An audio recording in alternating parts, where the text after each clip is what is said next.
Hi there, my name is Virginia Lindsay. I am the designer and sewer behind Ginger Cake Patterns and Design. I started sewing about 6 years ago when my 3 kids were little. They were ages 4 and under, and I wanted to do something during nap time and in the evenings to make some extra money for my family. And so designing sewing patterns and selling my made things at craft shows and on Etsy was a great way for me to help out, and also made me feel like I was contributing. So I wrote this book called Sewing to Sell. This is my newest endeavor. I'm really excited about it, and it is all about starting your own craft business. And it also includes 16 copyright-free projects that you can sew and add pockets, delete pockets, make bigger, smaller, whatever you want to do, so that you can sell these things at craft shows and online to friends and family, and have your own sewing business. Give your own sewing business a kickstart. So the first thing we're going to do is start a cloth grocery bag. It uses 2 half-yard pieces of fabric, and it's a really quick and easy project, but also very useful and bound to be a great seller. So let's begin.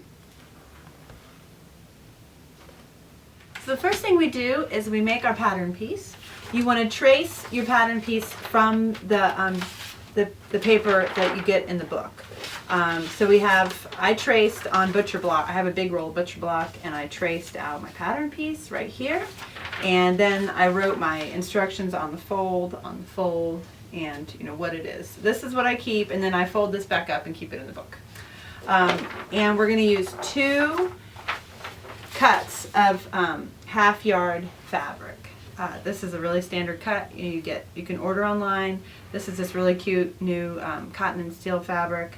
And then I used, for my interior, my lining fabric, I use this, one of the things I love to use is drop cloth fabric. I get a big sheet of it from the home improvement store. I wash it a couple times, and it's a real nice lining fabric. You have to be a little careful about fraying, but that's one of my tricks I like to use to kind of keep costs down but still give a quality product to my customers. So we're going to go ahead and cut the pattern out. The first thing you do is you fold it in half like this. So now your piece is 18 inches long, and folded in half. Width of fabric is either 42 inches, 40 inches, 44 inches. It doesn't really matter because we're going to make adjustments for that size. So you just fold it in half, and then you fold it again. So you're folded into quarters right here. And you take your pattern piece, and this is on the fold here and on the fold down here. And you'll see that my pattern piece is actually a little bit longer than the fabric, which is no big deal. What needs to make sure is that the handle part is up at the top and on these cuts. And this down here on the fold doesn't have to be totally lined up. We just need to make sure that the exterior fabric and the lining fabric are the same size. So now I'm going to cut out my pattern piece, and then we'll begin sewing. Okay, so now I've cut my pieces out, and this is what your fully cut piece should look like. You can see the handles up here and the sides, and it's one full piece. And what we're going to do is take it and fold it right sides together, line up the sides here, and put a couple pins in, just probably right up at that corner, and one down here, and we're going to sew both of these sides together. And then do the same on the lining, but leave a 3-inch gap or a 4-inch gap on the side of the lining so that we can turn the bag inside out in a couple steps later. So now let's head over to the sewing machine. So now I've already sewed up the sides, so your piece should look like this. This is the exterior piece, and this seam is sewn, and this seam also. And also I did the lining the same way. You can see it's like this, with a 3-inch gap here. Well, it's actually about 4 or 5 inches. Doesn't really matter all that much. Here on the side for turning in a few steps. So I'm going to take this lining piece and turn it right sides out. Poke out those corners. And insert this lining piece inside the exterior piece. Get your corners lined up, and then have the seams lined up for pinning in the next step. So now I have the lining inserted inside the exterior bag, and the side seams are nice and lined up here with the pin, and I have it pinned here and at the top of all these little, what will be the handles of the bag. And you can see everything is lined up nicely because we made them both the exact same size. And the next step is to sew together the lining and the exterior bag by going down along these loops here and this loop here and this side, and then down along this side too. So you can look at your paper instructions, and I'm just going to do that right now on the sewing machine and be back in a minute. So now we have the sides. We have the sides done, and we have the exterior and the lining attached through these top curves, the whole top. The only part that's now open are these little handle tops right here. We're going to put those together a little later. I also use pinking shears along the corner, along the edges here to prevent fraying and to reduce some of the bulk around the curves. So we're not going to quite turn it inside out yet. What we're going to do instead is create, get ourselves ready for making the boxy bottom, so you can put a lot of groceries in there. And we're just going to pull out the lining and have the exterior like this. It's still inside out, and we're going to lay it all nice and flat in front of us here so that we have the handles are up like this. And we are then going to take a pencil, because this isn't going to be seen later, and mark our corners 1, 2, 3, and 4. Okay, so come a little closer and we'll take care of that. Now that we have the corners marked 1, 2, 3, and 4, that's just a little way to keep us more organized in doing this next step. I'm going to take the fabric and pull it out and create a little triangle here to do my boxy edges. Make sure the seam is right down the center, and then put a little pin through there, and then take number 2 corner of the lining and pull that out also, and make sure that the seam is in the center, and put it out and have a pin through. And then, to save us the time from sewing all of these separately, we're going to put these together like so.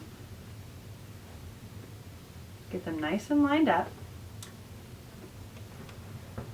Lay flat on our cutting board,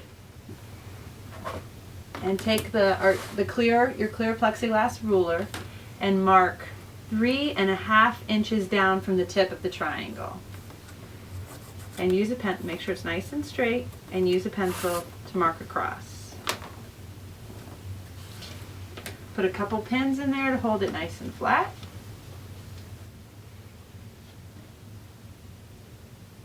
And you're going to sew across right here, getting both layers together on your sewing machine.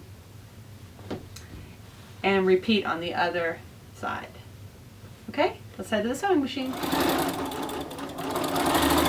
Now that we've sewn our corners, you have this kind of like crazy little weird shape, which is, if you kind of hold it up, you can see that you have you have your handles down here, and this is actually going to be the base of your bag. And what I'm going to do is cut off these 2 corners to create a nice boxy bottom for our bag. So we're going to cut those off with your rotary cutter, or scissors would work fine. Just cut those right off. And then we're going to reach into that opening. We have to find that opening that we made in the when we were sewing up the side seams, and turn the whole bag inside out. So find your sides, and there's my opening. I'm just going to poke the bag right side out. This is sort of like some sewing magic here, because now we have these really great corners, and the bag is really nicely put together.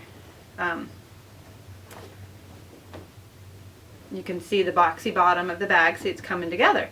And what we need to do is just pull out all 4 of these handles and make them, join them up so that the bag comes together nicely in the end. Very simple. Once you get the hang of it, you can kind of plow through these, make a bunch at once, and then have a good price point for your sales. Or gifts for friends. Makes a great gift also. So I'm going to pull all 4 of these out and take it over to my ironing board and press the top edge here nice and neat. Can you see how the bag has kind of come together all of a sudden? And we're going to go over to the iron board and press all of this nice and flat.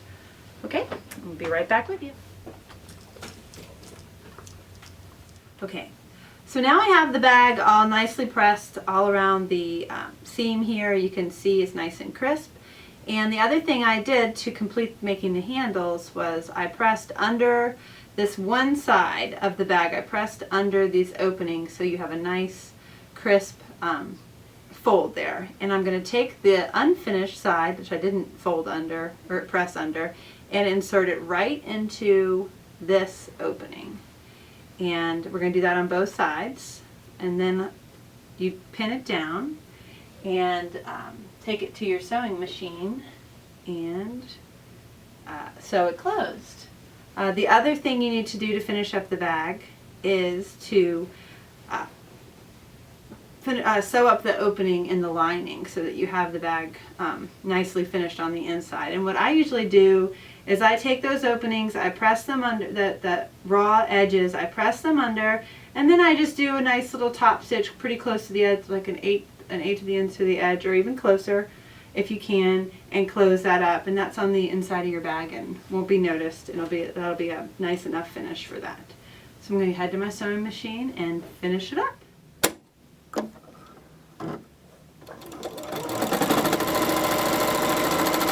So here we have the bag completed, and you can see that I did this cute little fold. When I finished the handle, then I folded it in to create this nice little seam. It makes it extra easy to carry and a little sturdier.